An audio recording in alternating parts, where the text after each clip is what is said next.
So if you do need to leave early, you're always able to catch the recording later on today. Thank you for joining us wherever you are in the world. We've got Malaysia, Dubai, Thailand, Maldives. I'll see you in Maldives next week. I wish. So really, really cool. We had about 400 people register for today. We've got India. So thank you everyone for joining us today. Thank you for taking the time out of your busy schedules, whether you are at work, whether you're at work, whether you are working from home, whether you are having some time off, whether you are in a transition period, whatever it is for you. Thank you for being with us today. My name is Luke. I'm the CEO and Master Facilitator at Coachology, together with my amazing, talented, gorgeous wife, Coach Christy, who is assisting me today as well to manage the chats and any questions that you have today. I'm seeing some regular faces again. Thank you guys for coming back to join us again. And for the new people here for the first time, thank you as well. We will be recording today's session. I'll upload it to YouTube by late this afternoon, and you'll get an email with instructions on how to view the recording if you need to leave early, which is no problem.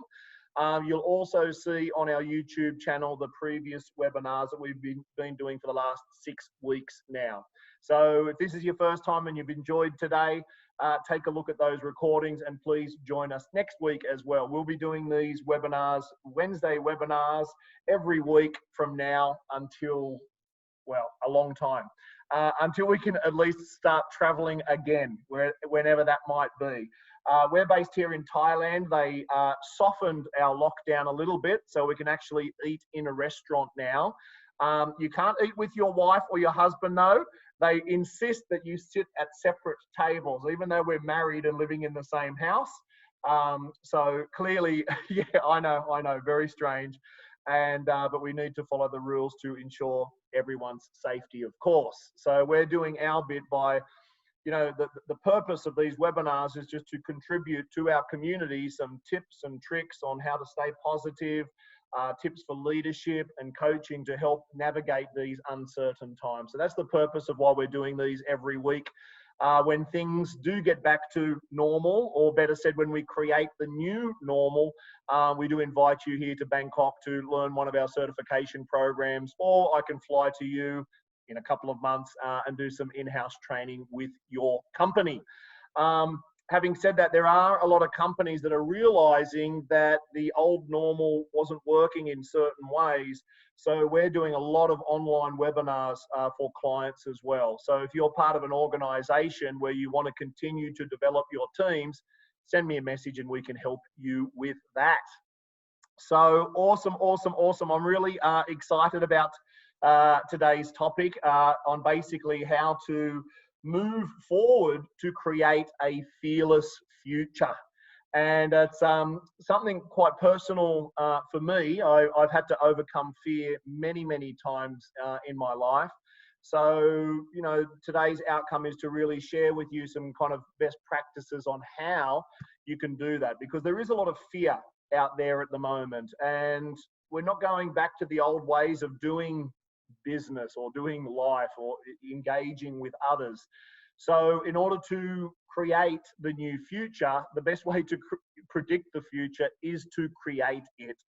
And to create the future that you want means you need to overcome your old self. You need to get unstuck from those old programs. And a lot of that is based on fear.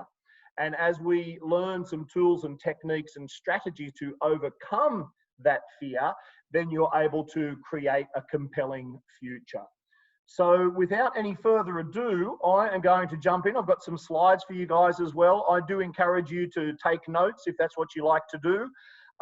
As we go through the session today, I will invite you to put some comments in the chat box as well. So if this is your first time on Zoom, which would be unlikely, I think everyone knows how to use Zoom pretty good now. There's a little chat function there below. So just wiggle your mouse, the chat will pop up. And then I'll invite you at certain times through the webinar to add your comments in the chat box. We're going to learn from each other here today, guys. So I do encourage you to participate, ask questions as we go, and then if we have time at the end, we'll be able to explore some of those questions as well. So first time on Zoom, awesome. I love to see that we've got some Zoom virgins here.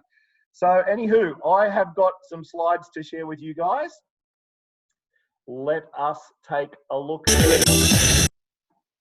So the agenda for today is we're going to take a turbo review of last week's key learning. So as we mentioned, we're running these webinars every week, and we've been doing so for the last 6 weeks or so. So if you want to expand on some of these learnings from last week, take a look on our YouTube channel for that. So we're going to take a turbo look at those. And we're going to look at how you can get unstuck from the past. You see, we have 60 to 70,000 thoughts per day. 90% of those thoughts are the same thoughts that we had yesterday and the day before and the day before. So to get unstuck in a certain way means we need to have new thoughts. We need to think differently in order to behave differently to create different outcomes. So we're going to look at how to get unstuck and the 2 types of decisions that we make on a moment by moment basis. But there's only 2 decisions that we're really making day by day, or shall I say there's a set of programs that influences those decisions, and it's only 2 programs. So we're going to take a look at that. Also, what does your fearless future look like?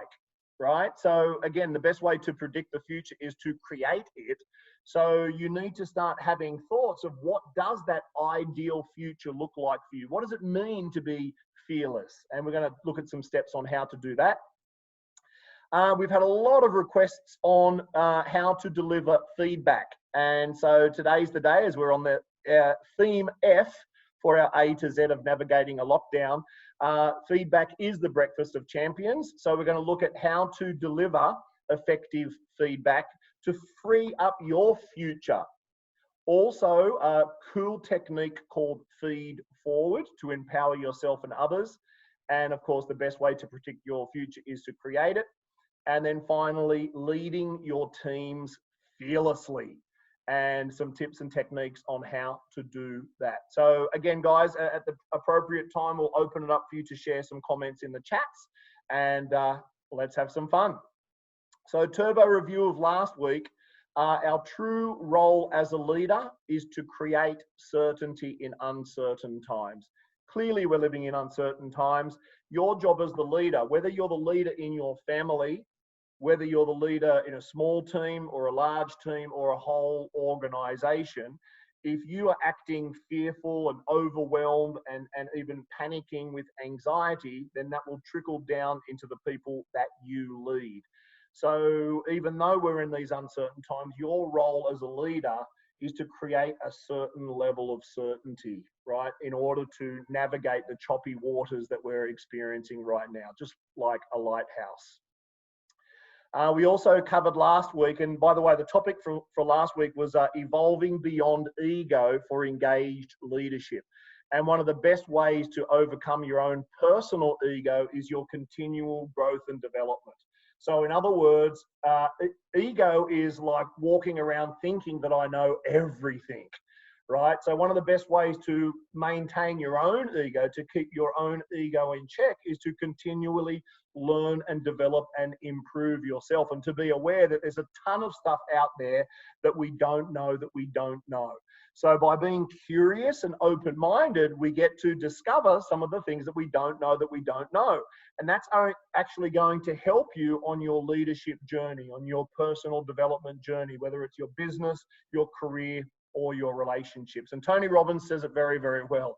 If you're not growing, you're dying. And what do we mean by that? We created this cool chart last week. So if we have a look at the growth here, this is similar to a product life cycle. If anyone there is in sales and marketing, we know that there's a product life cycle where it gets to the peak and then it eventually drops off. Well, we kind of have a personal growth cycle as well, where we've got growth on one axis and happiness on the other. As a kid, we grow a lot and we're very, very happy, generally speaking. Then we get to adolescence and adulthood, and it tapers off a little bit. And the reason why the curve flattens is certain rules and conditions we have on ourselves or that society has on us. Expectations that are not fulfilled will reduce our happiness. Also, significant emotional events that happen in our life, and just general life challenges. Now, this is what happens to most people out there, right? Now, you have a choice though at this point in time. See, what happens is most people as adults, we get to a certain level of success, and that might look like a career or a certain income, or you're married with 2 kids and the house and the car or whatever, but we become a little bit complacent. So even though we've got all of the stuff, our happiness begins to decline. And why is that? Is because we've stopped growing. We've stopped reading books. We've stopped attending webinars or workshops. We've stopped considering new ways to think. And so as a result, our happiness will decline sharply. And that's what Tony says when he says when we're not growing, we're dying. That he means that happiness, that fulfillment will dramatically drop off. So we have a choice, right? We have free will. So you do have the option to be a continuous learner. So what happens is as we learn something new, our awareness, our consciousness, our fulfillment and our happiness continues to grow and expand. So again, if you'd like more on that, take a look at last week's webinar to explore that in more detail. We also looked at the 6 human needs and how this relates to our own personal ego. Again, the 6 human needs is from Tony Robbins. You can Google 6 human needs and there'll be a ton of information and videos on that. But very quickly, the first of human needs is certainty. Right, so we need to have a roof over our head. We need to have food in the fridge. We need to have some kind of money and resources coming in. So clearly, at the moment, there is a lack of certainty because people don't know, when are we out of lockdown? When can we travel again? Will our business survive this downturn? Some of you may have already lost your jobs. So what is your next employment going to look like? So there's a high level of certainty. In other words, we need to do what we need to do to increase our need of certainty to feel fulfilled. Conversely, though, one of the 6 human needs is also a need for uncertainty or variety. An example of that many of you might be experiencing now, if you're in lockdown, you might be a little bit like me and you're starting to experience cabin fever. I'm in this condo like 24/7. I really need to get outside once a day. So that's to fulfill my need of uncertainty.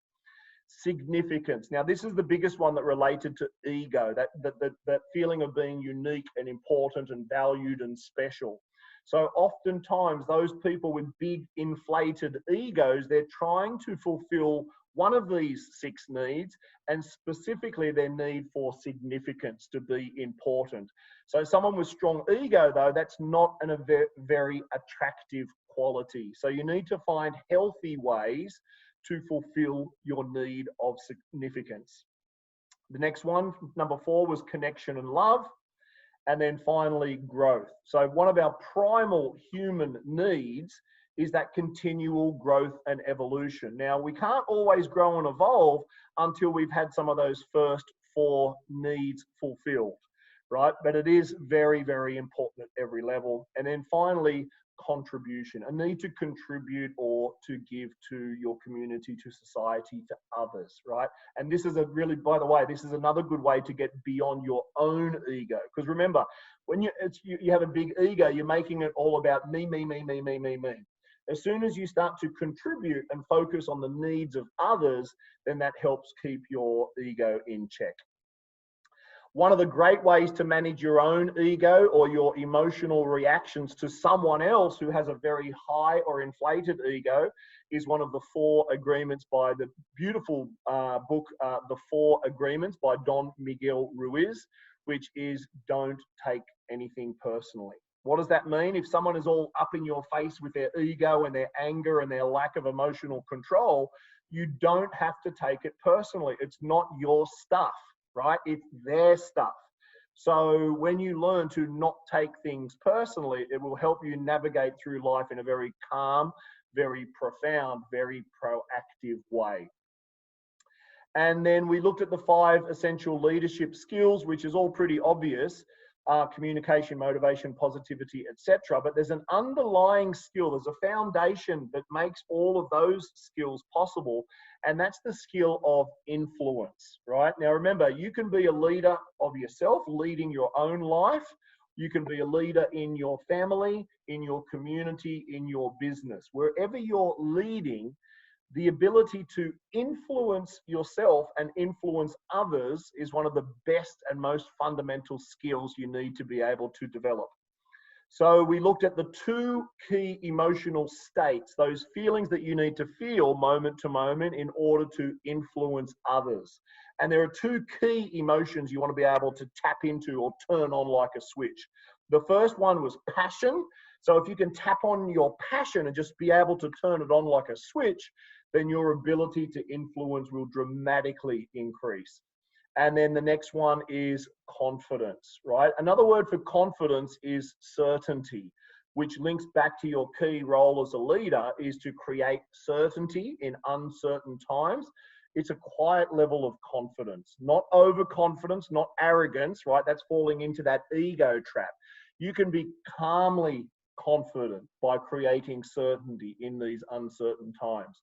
So the more confident you are, the more passionate that you are, the more able you are to influence the world around you.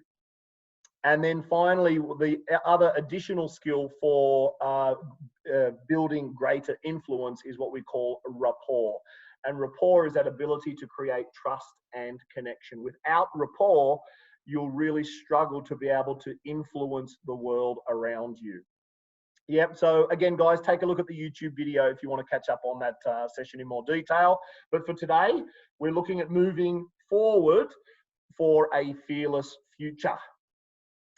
So let's take a look here. The very first step towards getting somewhere is to decide that you are not going to stay where you are.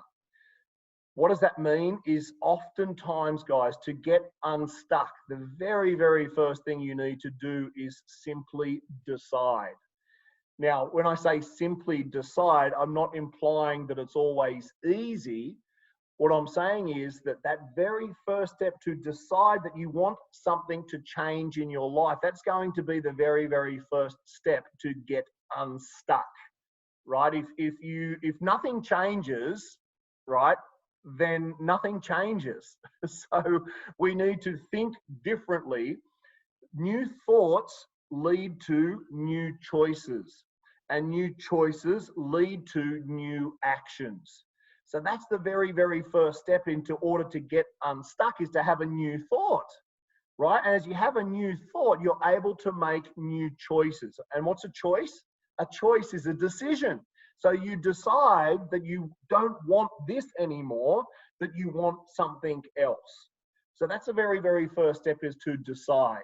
Now, to help a little bit understand on where does our motivation come from? How can we be motivated to decide a new direction in our life, right? Sometimes the problem is we've got too many choices or too many options, so we can't decide. Other times is we can't see anything, so we can't decide. So let's have a little bit of an understanding about the mechanics of motivation. And there's really only 2 things that motivate people to take some kind of action or to decide. And by the way, deciding is a form of action, right? As you decide and then follow through with an action, that is going to create your new fearless future. So let's take a look at those 2 things of what motivates people. The first one is pain. In other words, people will do almost anything to avoid pain or to move away from pain. All right. It's also, you've heard of the stick and the carrot mentality, the stick or the carrot, dangling the carrot. It's the same kind of thing here. So people will do almost anything to move away from pain. And let me give you an example, so hopefully this makes more sense. Has anyone here on this call today ever wanted to lose some weight? Yep, me too. So one of the most effective ways to get motivated to lose weight is who can tell me, who can put in the chats, what do you think is one of the best motivated ways to get to the gym, to decide that your health is going to be a goal, to get motivated to do something about your physical health? What do you think is one of the best ways to motivate yourself? Yes, Rachel, spot on. Put on a bikini, the fear of death or illness, yeah, right? So this is all things you want to move away from. You want to move away from death. You want to move away from illness, and all these things. We're wanting to move away from the pain of not taking action. So Tim Ferriss, who wrote the 4-Hour Work Week, he also wrote a great book called The 4-Hour Body. And what his suggestion was is you take a photo of yourself in a bikini, in your swimming suit. When you look at that picture, right, that will create pain, because you'll look at that photo and you'll go, oh, my God. And that creates enough pain to get you to the gym to do something different. And so that's what happens when someone suddenly wakes up and say, I'm going to go to the gym. It's often because they saw a social media post or some kind of photo, or a photo that a friend sent them, and they saw themselves in that photo being kind of larger than they thought they were. They might have been swimming at the pool, the beach, or whatever. That has created pain. So that pain is like a lever.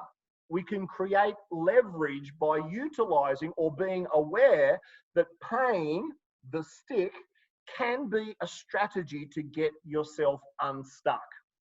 Now, what do you think is at the other end of the spectrum, guys?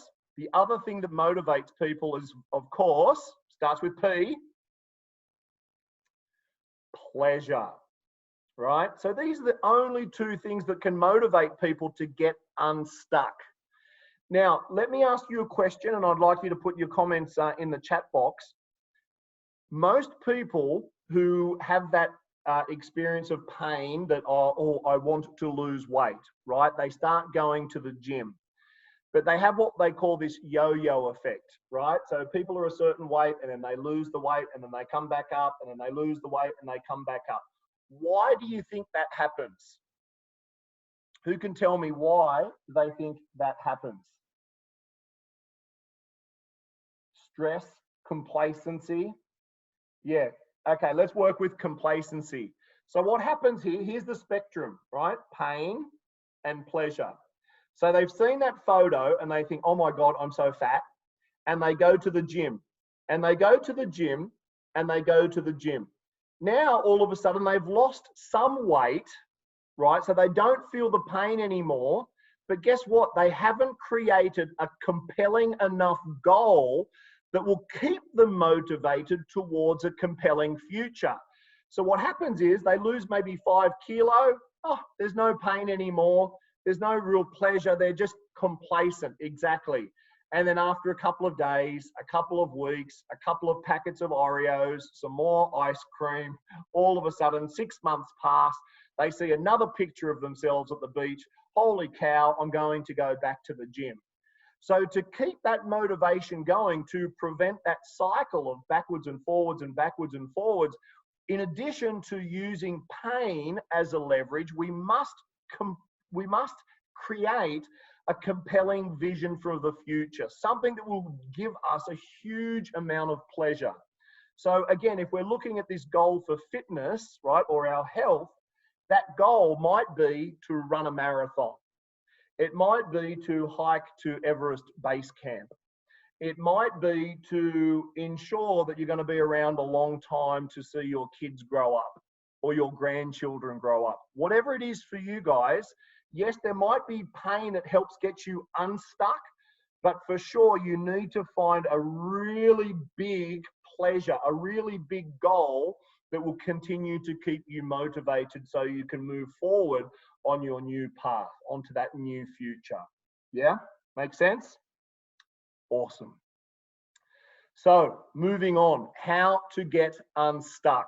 And this is a little 3-step process, which I think can work very, very well to help people to get unstuck. The first one, as we mentioned, is just decide, right? And let me tell you this in a little story.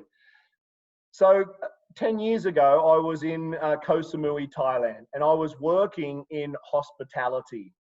And I'd been in hospitality for 10 years by that time. So 10 years in beautiful Koh Samui, Thailand. So picture this, the white sandy beaches, the coconut trees swaying gently in the breeze, the turquoise water and the long tail boats cruising past. I was on a good salary by then. I was on about $5,000 a month. So life was pretty good. But as I mentioned in that growth and happiness scale before, even though I had the stuff, right, the good salary, a great job, money in the bank, I could eat at a five-star restaurant every day, my fulfillment and happiness began to decline. It started to drop off. Why? Because I wasn't doing anything to nurture my growth. I got the hotel to a certain point where it was basically running on autopilot. Right, it was very, very successful. The occupancy was good. The guests were very, very happy. We had a great ranking on TripAdvisor.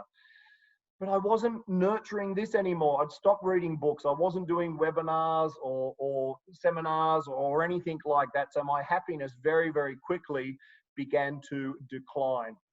And so I asked myself, what do I need to do? I'm not passionate about hotels anymore.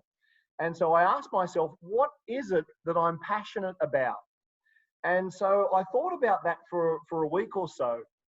And the question that I asked myself, and I invite you to ask yourself this question too, is when in your life have you been most passionate and alive? Now, by alive, I mean that every neuron in your body is like tingling. And so I asked myself that question, and I sat with it for about a week. When have I been most alive? When have I been most passionate? And then I remembered it was about 20 years ago, back in Sydney, Australia, when I was still living in Australia. I attended my very, very first personal development seminar. And by the way, back then, all those years ago, I was very shy and I was very introvert and I couldn't connect with the humans very well at all. And at the end of this 4-day seminar, my mind was just blown. Boom. And I remember it very vividly. It was a Sunday night. The course had finished at like 8 o'clock at night. And every single atom and neuron in my body was vibrating. I'd never, ever felt so alive. So here I am on Samui, 20 years later, remembering that event. And I just thought, I want to do that. That speaker, that facilitator who helped me feel that way, that's exactly what I want to do. So in that moment, and I didn't know how I was going to do it. I didn't really have any savings or anything. I just decided I want to be a coach and a trainer. So as soon as you decide, and as soon as you're very, very clear on what it is that you want to do, you'll be pleasantly surprised how the universe will conspire to help you achieve your goals. But it won't happen without a decisive decision. So we must decide, what does that fearless future look like? Then, once you've decided, right? Now remember, don't think too much about the how, or it's not possible, or how am I going to do it? You want to create a goal, right? And in one of our webinars, 2 or 3 webinars ago, we covered a SMART goal setting process. So take a look at that webinar if you want to refresh. You basically make that goal, you make it very, very smart, and then you identify your purpose, or your why is achieving that goal important. For me, my why was because what that facilitator did 20 years ago with me to help me feel that way, I wanted to pay it forward in a way. I wanted to help other people to break through and get unstuck so that they could create the future that they wanted to create, right? So once you decide, you make a clear goal, a clear destination, just like setting your Google map, right? You want to drive from A to B. Well, first of all, you need to decide, where am I going to go? Then you need to key in the destination. Well, that's your goal, right? That GPS coordinate, that is your clear, smart goal of where you want to go. And then, of course, for what purpose? Why should you care about why you're going in that direction? Well, I'll tell you why. Your purpose or your why is one of the most intrinsic, internal motivations that you will ever experience, right? So when you know your why, make it big, turn up the volume on it, and you'll be a lot more motivated to do the very next thing, guys. Step number 3 is, what is the very next physical action? So what do I mean by that is, yes, you can, you can have your goal, and you can write a very detailed action plan, which is a very useful exercise. You can have that all divided into steps. However you want to do it, most people get stuck because their next step that they want to take is too big, right? It's too big of a chunk, and therefore people will feel either overwhelmed or they will procrastinate on taking action because that next chunk of action is too big. So what you want to do is kind of what we call chunk it down. You want to identify what is the very next physical action that you can take that takes you one little step closer to the achievement of that goal. And when you're able to break it down into those bite-sized chunks, well, then it becomes much easier for you for every day to take a little baby step, one step closer towards your new future, right? So if you're feeling overwhelmed, right? Because let's say you've made your action plan, and then you keep looking at that action, and then you put it down. And the next day you look at that action and you put it down. And then now you're procrastinating. What that means is that's a clue that that task, that chunk is too big. So then ask yourself the question, what is the very next physical action that I can do that gets me one step closer to the achievement of that goal that you had decided on? Yeah. So this is one of the most powerful ways, guys, to get unstuck. Now, one part of getting unstuck is overcoming fear. Fear, as we say in Australia, or fear, as we say in other places. So let's take a look at the definition. Fear is an unpleasant emotion caused by the belief that someone or something is dangerous or likely to cause pain or a threat. Right? An unpleasant emotion. So we've had that emotion called fear by the belief. Now, this is an interesting use of language. And by the way, this is the dictionary definition of the word. An unpleasant emotion caused by the belief, what we believe to be true, that someone or something is dangerous or likely to cause pain or a threat. So that's the definition. So let's take a look, guys, at how we can begin to overcome fear. And again, I'd like to tell you a little story of about a bit over 2 years ago. I was fortunate enough to attend a Tony Robbins event in Singapore called the Unleash the Power Within. At the time, I had volunteered to assist at the Tony Robbins event. So I was part of the crew, and I got nominated to be part of the security team at this Tony Robbins event. So this is a couple of years ago. It's in Singapore. There are 13,000 participants at this event. And I was one of those people that are dressed in black, cleanly shaven, no logos or anything, just full black, and I could not smile. And so my job, I was placed around the stage, and then I would have to, tackle people who would try to run up to stage and say, Tony, I love you, I love you. And so it was a pretty intense role. And then every 30 minutes, we would rotate around the front of the stage. Then we would have a 1 or 2 hour break. And then I would be posted at the back of the stage, 4 or 5 positions. And so this went on for the 4-day program. I had to be on site at 5 o'clock in the morning until 1 o'clock in the morning. So the maximum I could sleep was about 3 hours per day. And it was an amazing experience. My crew chief, his name was Alonzo, and Alonzo had been working with Tony Robbins for 15 years. And he was a great guy. He was an awesome leader, a true role model in the sense of the word. And so during one of these breaks backstage, I sat down with Alonzo, and we had a 45-minute conversation. And he said, "So, Luke, tell me, what's up?" And I said, "Well, nothing's up." He said, "Well, okay." Well, he said, "What's on your mind? What does the future look like for you?"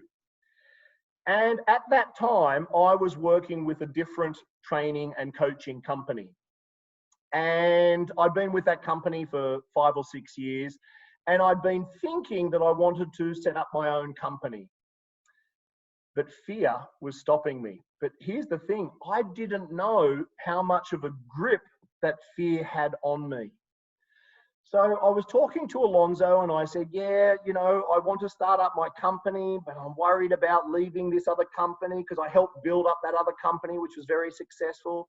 I was concerned about the team."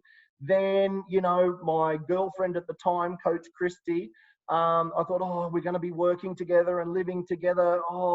And I'm sharing all of my concerns.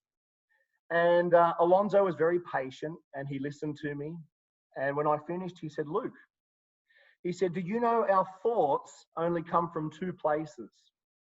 Our thoughts come from fear that it won't work out, that it's impossible, that, we have that fear or that concern that I'm going to be hurt.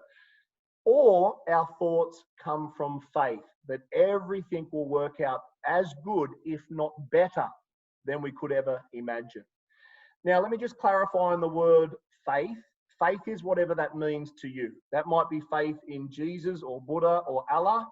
It could be a faith in the universe. It could be simply a faith in yourself, a self-belief that you are awesome and that you can do anything. So however you define faith, I'll leave that up to you. But faith is a belief that things will work out for the best. Let's call it that definition. How you are helped is your belief system, which is your belief system, which is awesome.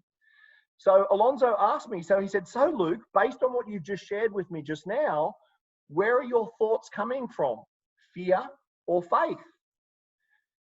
And I was like, "Oh, wow, all my thoughts are coming from fear." He said, "Yes, they are." Now, I'm really good at finding the positive in most things. Probably so much so that I was able to, when fear came up, I was quickly able to sweep it under the carpet and not really acknowledge it for what it was. So as a result, unconsciously, that fear was holding me back. So he said, "So Luke," he said, let's do a role play." He said, "If you were coming from faith, if you had faith that everything would work out perfectly or even better than you can imagine, what would that sound like?" And I thought, wow, what a great coaching question.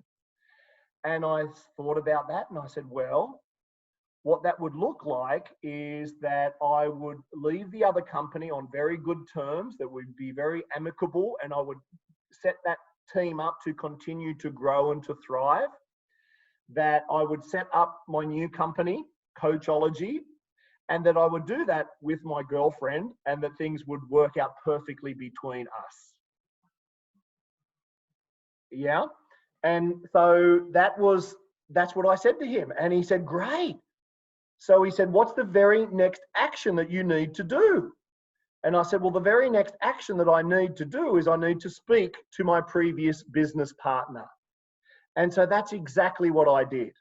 So within 2 short months after that 45-minute coaching conversation, that's what it was. It was a coaching conversation, a conversational coaching conversation. I didn't know that I was being coached, yet Alonzo, in the way that he asked me these amazing questions, helped me to paint a picture, create massive pleasure on what my future would look like. But that meant changing my mindset to coming from a place of faith about what it would look like, and to worry about the how later.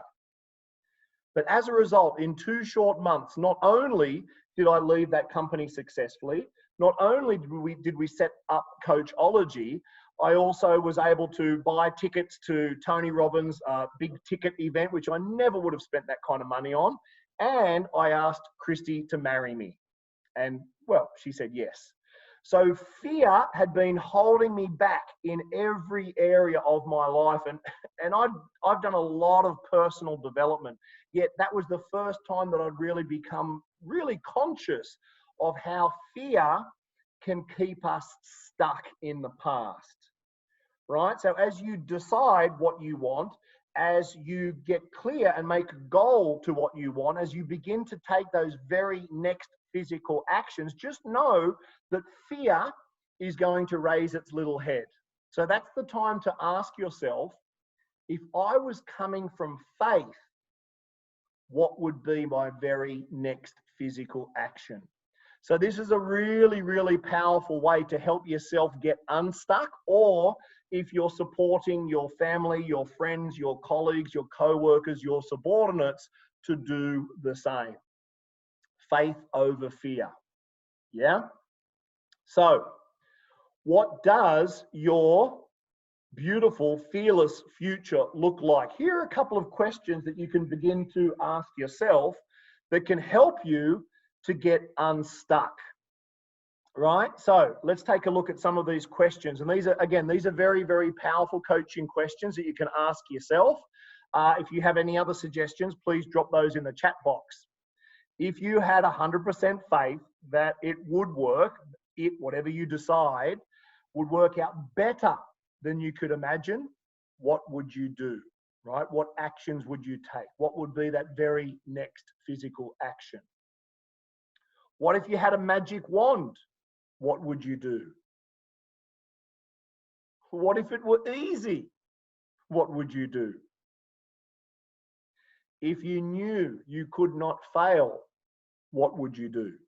So these are really, really nice questions to help get you unstuck from the past and to help you to begin to overcome this fear.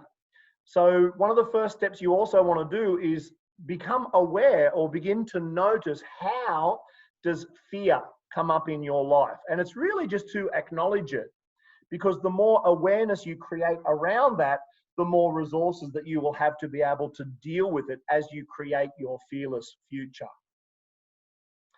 So let's take a look at some top tips, guys, on how to overcome fear. And this is definitely where I would like to hear from you guys. So if you have any suggestions, please drop it into the chat box. Awesome. So one way to overcome fear is to remove the negative influences in your life. I've mentioned this many times already, the media, or any negative or fearful people in your life. Because if you are surrounded by, fear from this and fear from that, the immersion in that fear, you will experience emotions of fear. So simply remove or minimize the fear that you're facing. Yeah, and is there a question there?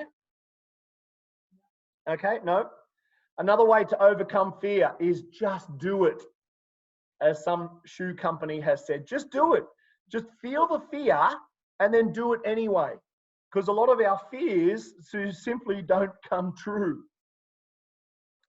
Another good way to overcome fear is talk or vent to someone positive or a coach, right? That 45-minute conversation I had with Alonzo changed the direction in my life in ways better than I could have ever imagined. And I'm so grateful for that conversation with him, a coach. Create an action plan and take action.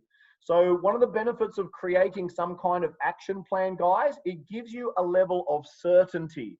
It gives you a bit of a pathway or a set of milestones, a set of actions that you can take that will get you to that fearless future. So that can be very, very useful.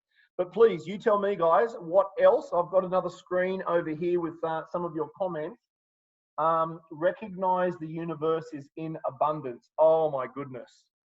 Now, let me touch on that one. That's quite profound.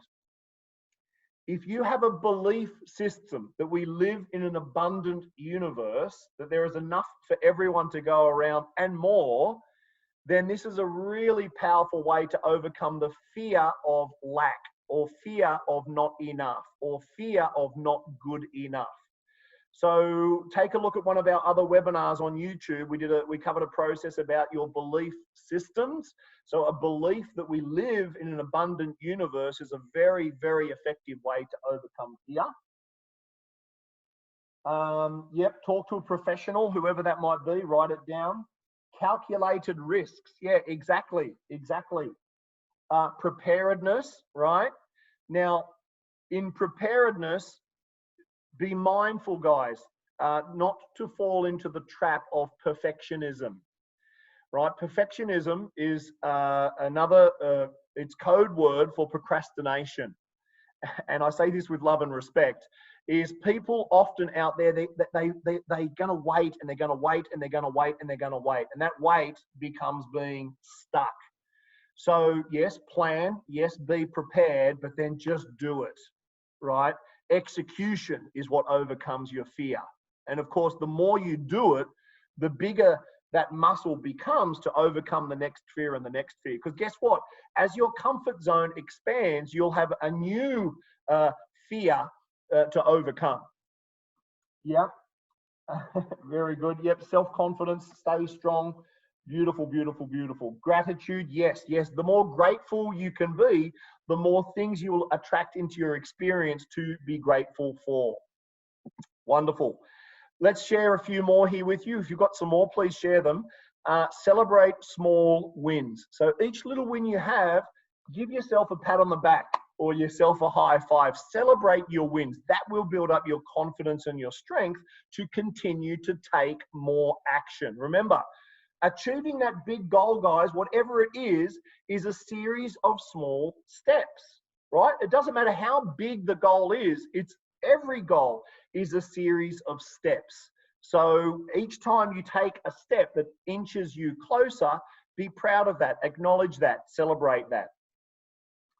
Briefly explore worst case scenarios. Let me tell you a quick little story. So once upon a time, I left Australia and I went backpacking around the world. And as I arrived to Ireland, I was in sunny Ireland, and I was on the west coast of Ireland in a beautiful, beautiful little town called Galway on the west coast. I'd been on the road already for about 2 months and my money was already gone. And so I knew I needed to get a job. Oh, sorry, I wasn't in Ireland. That was step 2. I was in the UK. And I was in a beautiful little town in the UK near Stonehenge, where they got those stones. And it was this beautiful little town called Wiltshire, I think it was called. And I'd run out of money. And so I needed to get a job.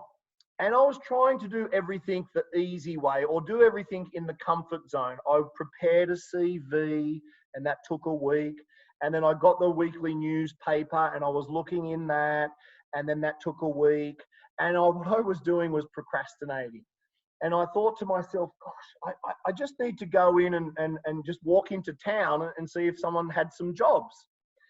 And anyway, I went into town one day and I came so overwhelmed with fear, it was like a panic attack. And so I ran back home and I wrapped myself up in cotton wool again. And as I shook backwards and forwards, I asked myself, Luke, what is actually the worst that could happen here? Right now, remember, this is 20 years ago. I've grown and developed a lot since then. I thought, what is the worst that can happen? The worst case scenario is that someone says, no, sorry, we don't have a job available. And I just laughed at myself. That fear was holding me back. So the next day I went out there and I did an incantation and take a look at the other videos for how to do an incantation. And I went out there and I walked into the first shop and I said, hello, my name is Luke. Do you have any jobs available? And he says, sorry, Luke, I don't.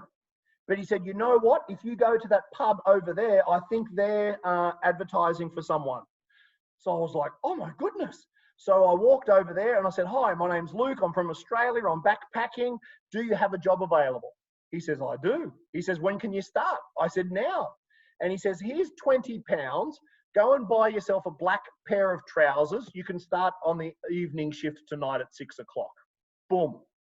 So in that moment, as I explored the worst case scenario, which really was the worst they could say is, no, sorry, we don't have anything available. And then I literally went knocking on doors, and then boom, I had a job within that day. So that, of course, once you expand that comfort zone, now you're able to take greater calculated risks. Acknowledge the fear, but then move on, right? Don't get stuck on it. Don't procrastinate on it. Acknowledge it for what it is. Be aware of it, that it's saying, hello, hello, but then, do everything else and then move on. Oftentimes, fear is false evidence appearing real. So what do we mean by that is, I don't know, 98% of the time, fear only exists in here. Most of the time, our fears do not come true or do not become reality. So just remind yourself that those fearful thoughts, they might not be your thoughts. So don't believe everything that you think, and do whatever you need to do to move back to faith, right? What decision would I make, or what action would I take if I was coming from faith that I'm in an abundant, safe universe? That's another good belief system to have. I live in a safe universe, right? What would I decide or do if I was coming from faith? Now, think another way to overcome fear. Think of your end result, whatever that is you want to achieve. Think about that you've achieved it, right? Then reverse engineer the steps that you took to achieve that goal. Because this is a really, really good way to give yourself those kind of stepping stones that will help you to continually take action. And as you do this, guys, this is going to help you fearlessly create the future that you want to create. Yeah? Cool. Fear versus phobia. Phobia is an intense fear that is existing only in here, like a fear of snakes. I mean, doesn't mean you go out and play with snakes. It's okay to be a fear of snakes. A phobia is an excessive fear, a irrational level of fear. Yeah. And if you are experiencing phobia in a certain area, please seek a professional coach to help you with that. Yep. Awesome. Over exaggerated information, Mike. Nice one. Perfect. Thank you, guys. Now, whether you think you can or you think you can't, you're right. So if you're living in fear that I can't do it, it won't work out for me, this will go bad, then guess what? That's the reality that you will create. But if you're coming from faith that everything will work out, that I live in a safe and abundant universe, then you are more likely to create that. And then that's how you begin to create your new life. You start uploading that future that you want to create. And by the way, as you begin to overcome the small fears, then you're able to overcome the larger fears. And as you do that regularly, as you do push yourself outside of your comfort zone, that's like building the muscle. So then when you do come up against a new fear, something unknown or unfamiliar, then you're going to have the internal resources to be able to do that. Yes. Who wants to go back one slide? This one? Yeah. Yeah. So whether you think you can or you think you can't, you're right. So our thoughts, our repetition of thoughts create our belief system. So negative thinking will create negative or limiting beliefs. Positive thoughts will create positive, empowering beliefs. Limiting beliefs keep you stuck. Empowering beliefs move you forward. Oh, the earlier one. Yep. So, yep, you can take a photo of these slides, guys. I'm happy that you do that. Remember, I'll be uploading to YouTube as well. I'll be sending you an email later tonight on how you can access the recording as well. Cool. Feedback, according to Ken Blanchard, is the breakfast of champions. I've had a lot of requests lately from both our Coachology community here on these webinars, but also our corporate clients as well, on how to effectively deliver feedback, which is, it's a leadership skill. It's not going away. And now if we're leading our teams virtually, your leadership role may be even more challenging if you're having to lead your teams virtually. So whether you're leading them face-to-face or virtually, you must have the skill as a leader to not only be able to deliver feedback, but you must be able to receive the feedback as well. So let's start with that. As a leader, you project your own behavior. So what do I mean by that? Is however you behave on a day-to-day basis is going to be projected in your leadership. So for example, if you are very, very resistant to receiving feedback, that you hate to receive feedback, that you're kind of like, blah, blah, blah, blah, blah, no, it's not me, no, it was them, oh, it's not fair.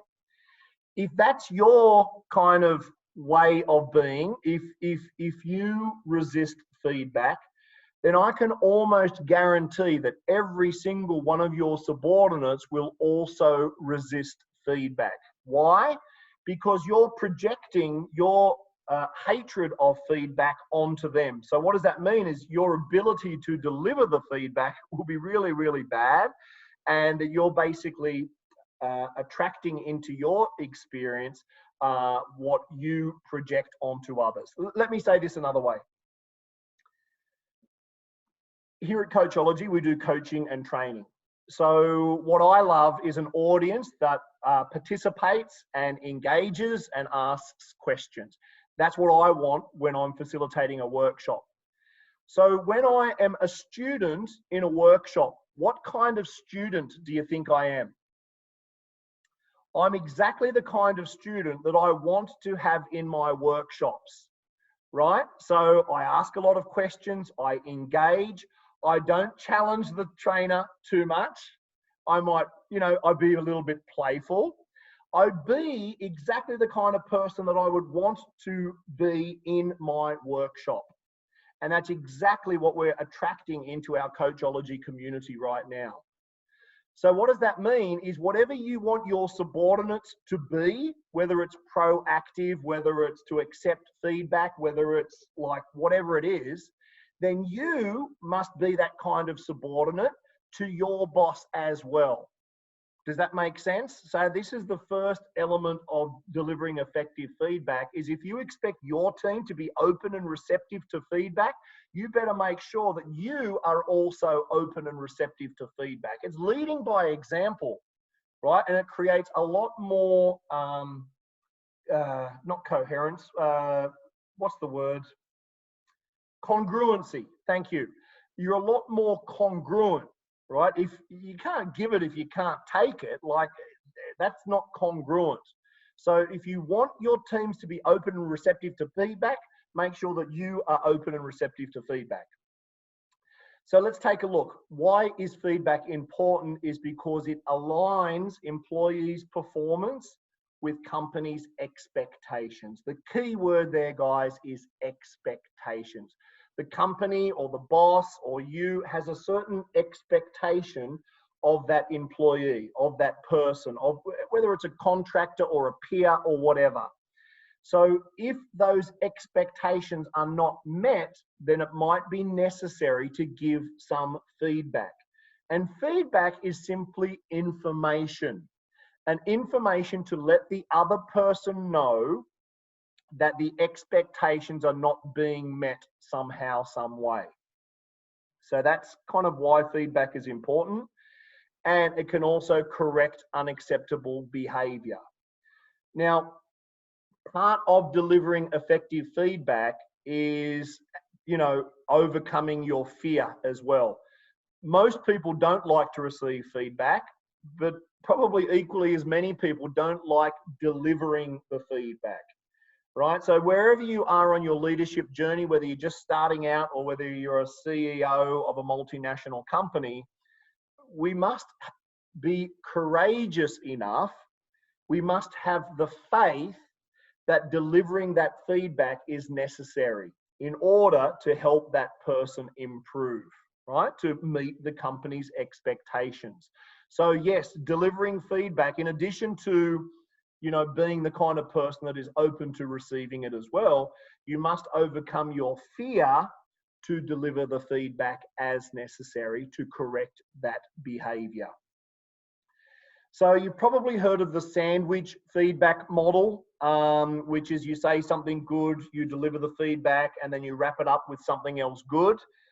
That's a little bit older. What I've found in coaching conversations and working with thousands of leaders around the region is the BIF feedback model is a very, very effective way to deliver feedback. So let's take a look. B stands for behavior. I is impact. F is feeling. And the second F is future. So let's take a look at each of these step by step so we have a clear understanding. And before we do though, there's something that must happen first before you give the feedback.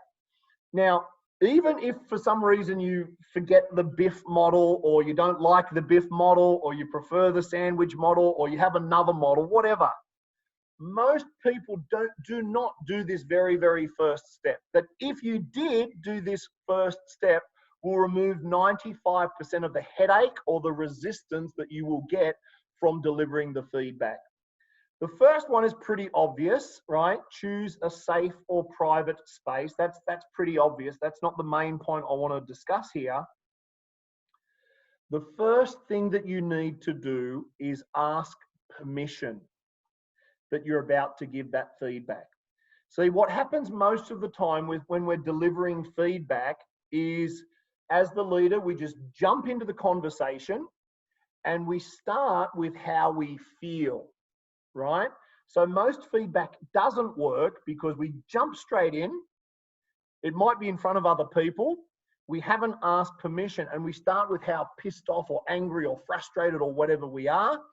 As a result, the other person's mind, the subordinate or whoever you're giving feedback to, they automatically shut down or get in a defensive state, ready to protect themselves about what's coming next. So a magical thing happens when you ask permission. The other person's mind is now open and receptive to what you're about to say. So for example, Peter, permission to speak directly. 99% of the time, Peter is going to go, yeah, sure. Or, Peter, I have something on my mind today. Is it okay to share openly? Again, 99% of the time, people are going to say yes. So again, when they say yes, now their mind is open and receptive to what you're about to say. And you can even be very, very specific. Peter, would it be okay if I share some direct feedback with you? Now they'll probably go, yes, but guess what? That's okay. Now, I want you to remember, guys, when giving feedback, you can give feedback to your subordinates, you can give feedback to your peers, but you can also give feedback upstream to your boss. Now, if you're going to give feedback to your boss, I would invite you to get a double layer of permission. And by the way, gentlemen, this also works with your wife as well. So what does that sound like? Let's assume Peter is my boss. Peter, I've got something on my mind that I'd like to share openly with you. Is that okay? And Peter will say, yeah, sure. Yes, well, Peter, I feel a little bit uncomfortable to share this with you, but I think it's really, really important. Are you sure it's okay that I share openly and directly with you? And he's going to say, yeah, sure. Now, you are going to have his attention. He'll close his computer or whatever it was that he was doing, and then he's going to listen to you. Now, you start delivering the feedback following the BIF that we're about to learn. And if Peter starts to interrupt or challenge or defend, you can say, oh, Peter, please.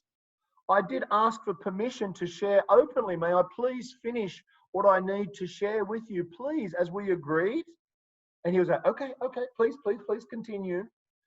Now that is an adult conversation. That is a mature conversation, because guess what? Our bosses don't always know what's the best thing to do, especially in these uncertain situations. So again, your ability to deliver the feedback with loving kindness or the benefits of the company in mind or that person's growth, yes, that's important, but you must get out of your own comfort zone as well. You must be courageous and fearless, because guess what? By you delivering that feedback up, down, or sideways, by you delivering that feedback, that is going to help you create the future that you want, right? Whether that is a project success or helping you to get promoted or solving that problem with the customer, they're all things that you want to achieve. So your ability to deliver effective feedback is simply going to help you achieve the goal. Make sense? Awesome. So let's take a look at BIF. So behavior. Now, again, guys, I don't want this to be death by PowerPoint. I want to give you real tools and resources that you can actually use. So you can catch the replay or you can take a screenshot, whatever works for you. What is it that they are doing that is causing the problem, right? The problem that needs to give the feedback. Present facts in order to reduce the risk of conflict. Be specific about the behavior that you are seeing or experiencing or observing, right? So the behavior, what is it that you're seeing? And the key word there is the facts. You want to present fact, right? Not an opinion, not a he said, she said, or what they said. You must present some kind of facts to reduce the conflict. For example, you have been more than 10 minutes late on 3 occasions this week, right? Most companies have the fingerprint scan or the clock in, clock out, something that you have observed, something that is factual. Or another example, you did not meet your production quota this month, right? There'll be some kind of internal report that says the output that was made. So clearly, this is the behavior that's observed and it's based on fact. Now we move to impact. What impact is that behavior having, right? So the behavior is the cause and the impact is the effect. Again, present facts to reduce the risk of conflict. And again, be specific about how that behavior is impacting you, the team, the organization, or the customers. So this behavior is having this impact. And again, it's what you want it to be specific and you want it to be based on fact. For example, whenever you are late, someone else has to cover your position, and this means they are diverted from getting on with their own work. That's the impact. Or by not meeting the quota, when you do not achieve your monthly quota, we are unable to deliver our promise to our customers, right? Now, I've taught the BIF model in 15 different countries around Asia. It works regardless of language and culture. If you follow this process, starting with permission, and you follow this process, it works, right? So obviously you adjust it to whatever the behavior is, whatever the impact is on your specific situation. Now you can express your feelings. Remember, most feedback doesn't work because as a leader, it builds. We don't give feedback because we procrastinate or we have fear. It builds and it builds. And then suddenly we pop and we decide in that state of anger or frustration, yeah, I'm going to deliver the feedback now. And that is a recipe for disaster. So you want to communicate the feelings, but only after you've established the behavior and the impact, which are based on fact.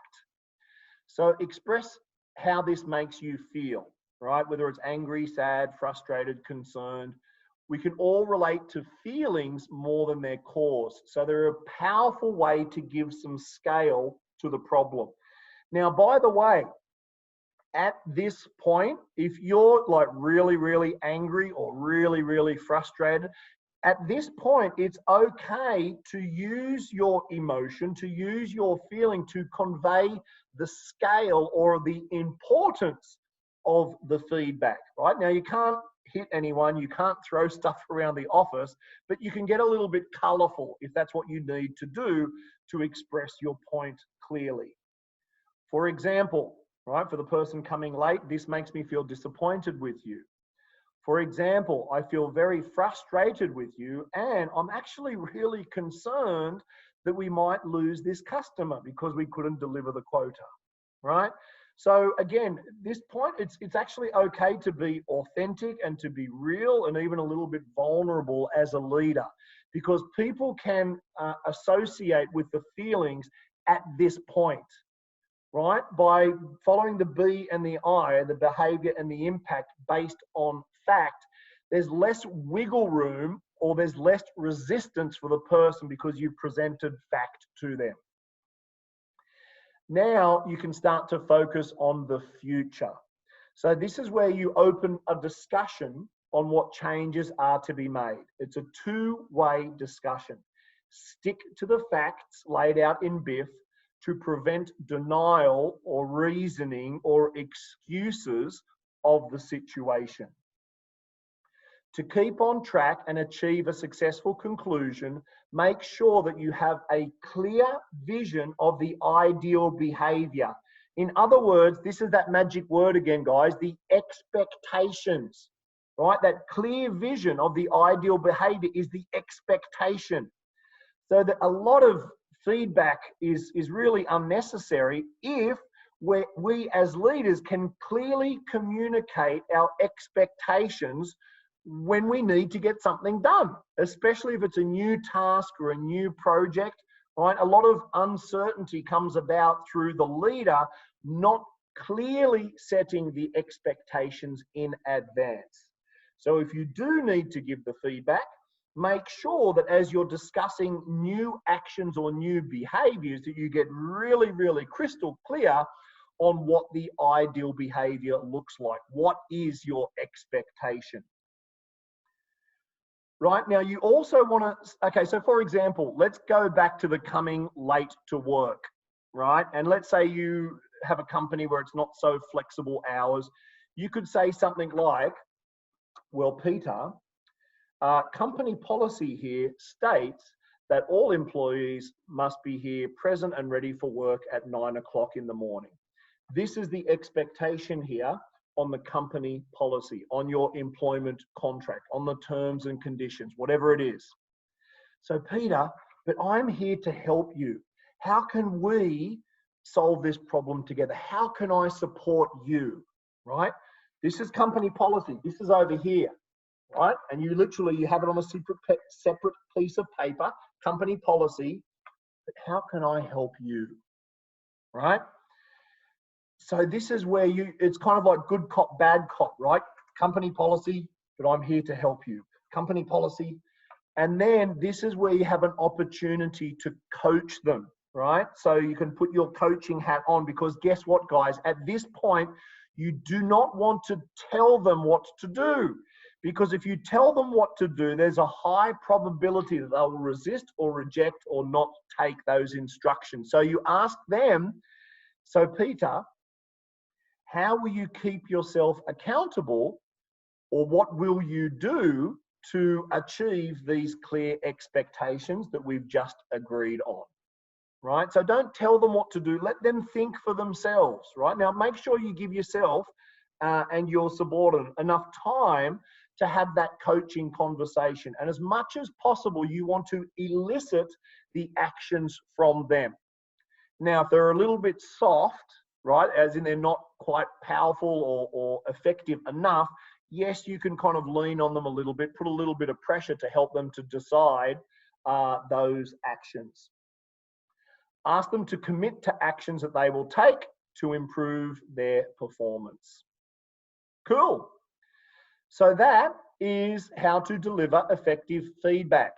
As I mentioned, 15 countries around the region, literally working with thousands of leaders in hundreds of different companies, all different industries, giving the feedback up, down, or sideways. This is a really, really good process. The most important process, ask permission first. If you feel like you need a double layer of protection, ask permission 2 or 3 times. Gentlemen, that's really good for your wives, and vice versa, of course. My wife asks me all the time, permission to share openly? And I'm like, oh, here it goes. Yes, but guess what? I know it's coming.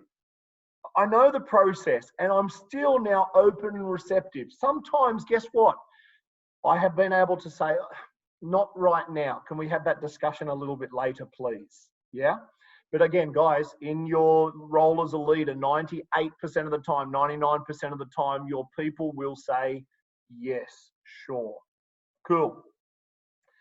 Now, I'll come back to feed forward in a moment, guys, if we have time. What I want you, yeah, for the husband too, exactly. So what I would like to do is start to think about a specific challenge that you have in your leadership at the moment. And I just don't put it in the chat box just yet. I want you to think about it, and we're going to do this process called feed forward. And this is one of my most favorite activities to do in workshops, especially in a live workshop environment. Why? Is because it's a proactive way to improve yourself and to improve the leaders of the team. So feedback is dealing with behavior in the past. Feed forward is a proactive way to improve yourself. So what we're going to do in a moment, we'll do this virtually, and let's see if it works. I haven't done this virtually before, so we'll discover together if it works. I want one person to write down one area of their leadership that they would like to improve. Not yet. Just follow the instructions first. Listen to the instructions. We're going to do it in a moment. So just one person will write down something that they would like to improve in their leadership role. Then the rest of us are going to write down some tips or tricks or suggestions on how that person can improve that one aspect of themselves. So for example, how can I be better with time management?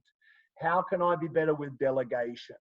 How can I more motivate my team? Whatever it is, that area that you want to improve, you want to be specific.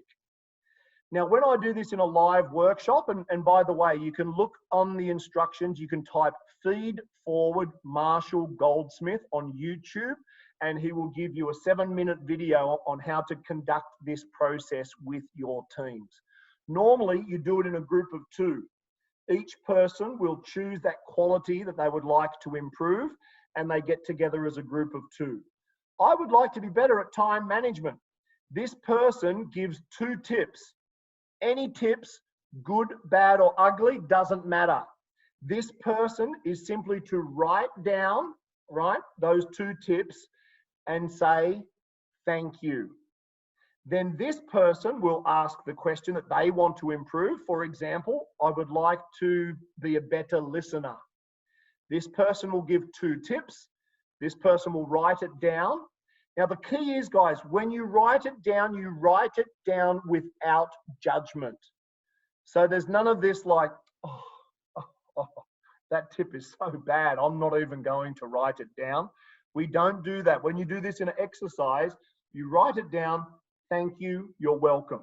You do it both ways, you get a high five, then you go and you get in another group of 2, you keep your same question. So what will happen is at the end of the 10-minute exercise, you'll have a list of 10 to 20 tips and techniques on how to improve that one aspect of yourself. Yeah? So let's just do it.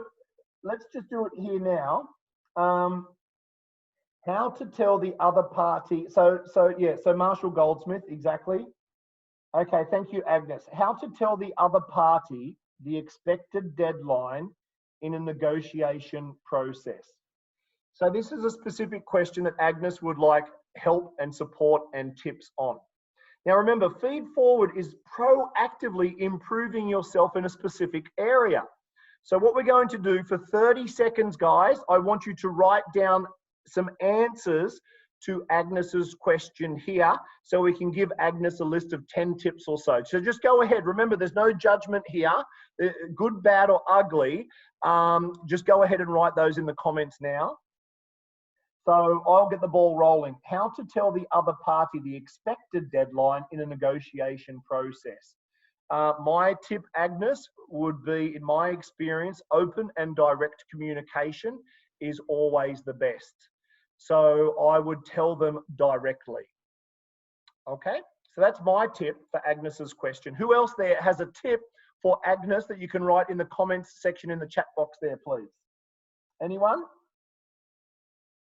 Be direct yet polite. I love it. What else?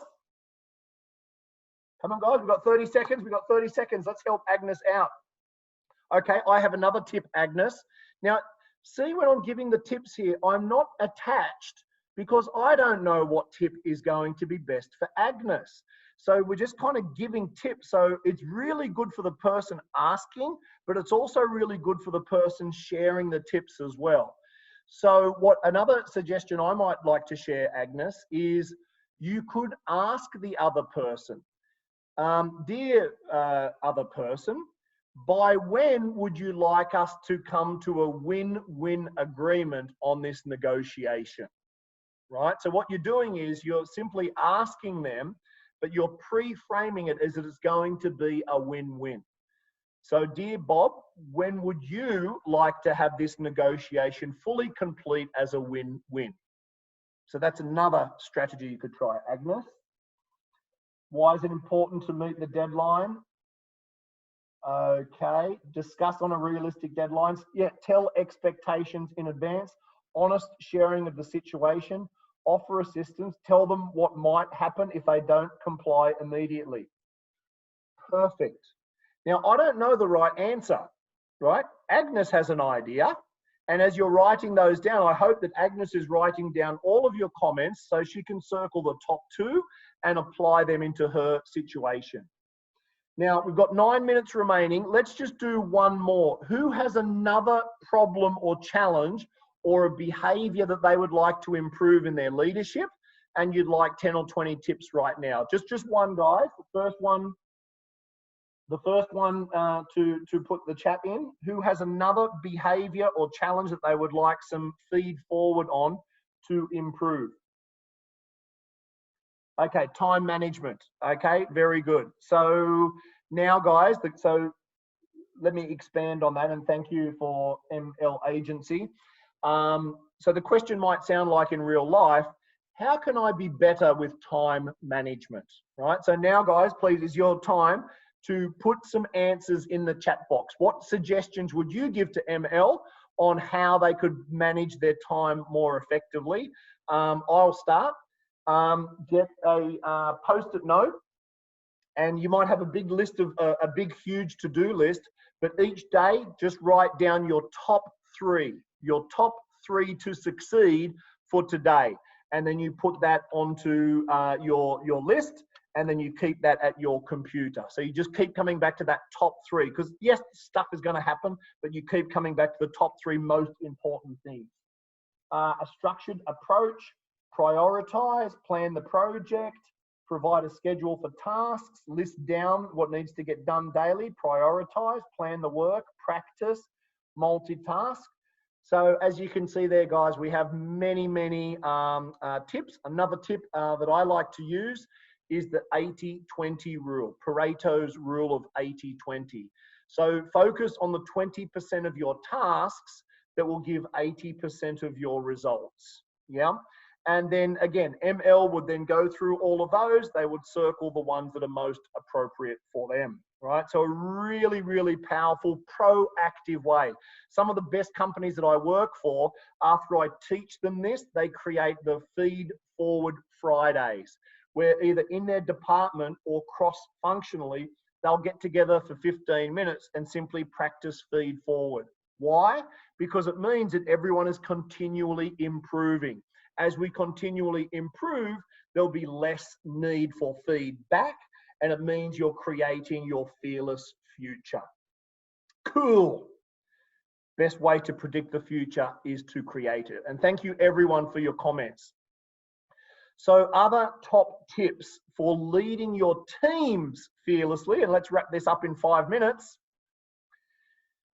So how do you prevent feedback is share your clear expectations as often as is needed.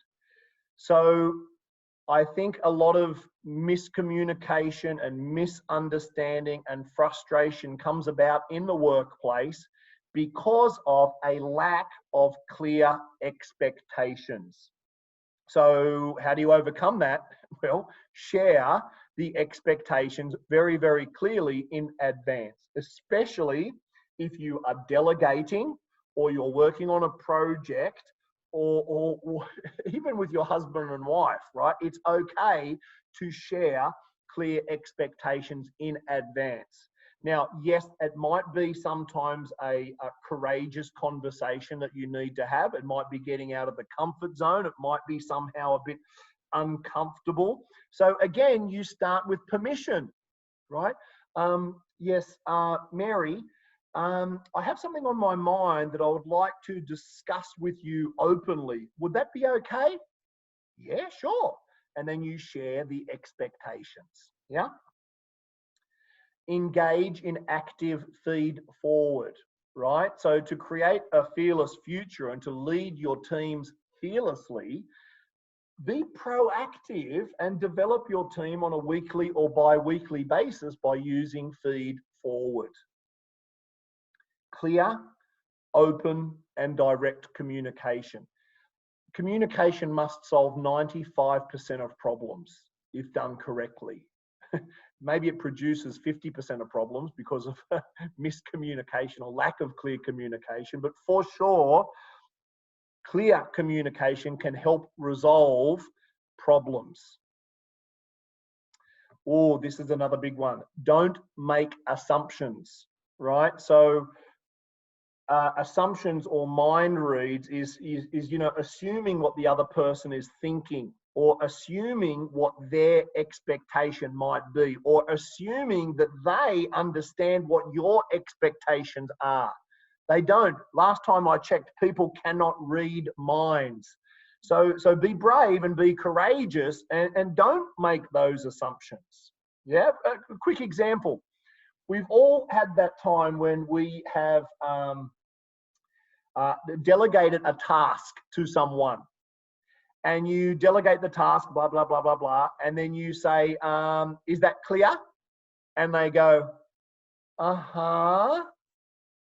But you know deep down that they haven't really understood, right? Their physiology, their body language, they're simply not congruent. So that's an opportunity to be clear and direct and to not make the assumption that even though they said, uh-huh, everything else is telling you that they don't got it. So don't assume that they got it, right? So you might be able to say, can you repeat back your understanding of that task?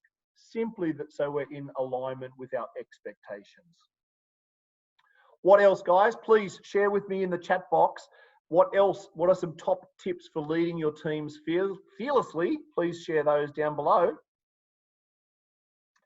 And as you're putting in those chats, yeah, exactly. Thank you, Mike. Don't assume that people will interpret it the way that you do, even if they said yes. Exactly, Mike.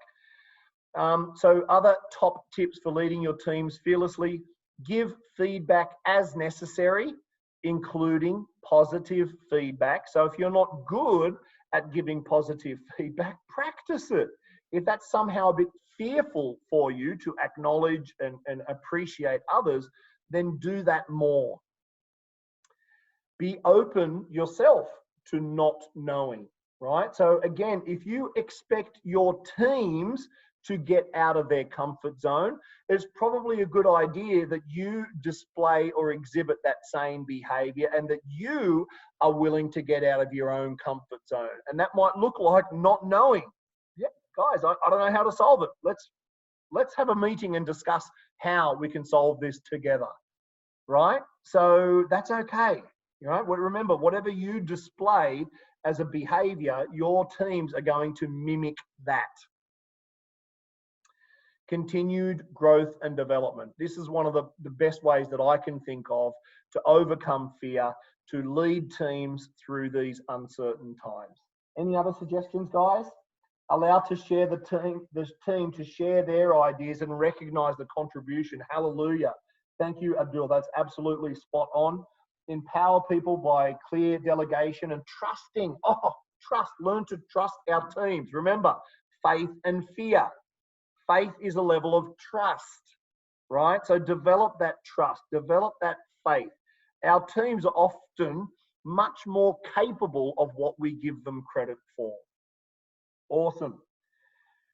Great, guys. So all of these tools, here are just some of the clients that I've worked with around the region, together with Coach Christy in English, Thai language, Japanese. You choose a language. I have a coach and trainer to facilitate for you, either online or face-to-face. In Bangkok, we have our NLP training coming up in July, 9 to 13. And we have our ICF coaching program also in Bangkok in July. Also delivered online. So if you're interested in the online version of that, just send me a message directly. Until things get back to normal outside of lockdown, we're providing webinar series customized to your company and to your industry. A 4-week program works very, very well, whether it's leadership or coaching or positivity or proactive or whatever it is, we can customize it for you. That's a couple of examples there. And be that change that you want to see in the world, right? That's the only way that you're going to change the world around you, is by beginning to change the world yourself. So that's it for today, guys. Thank you all very, very, very, very much for your awesome participation today. Love to see the comments and the engagement.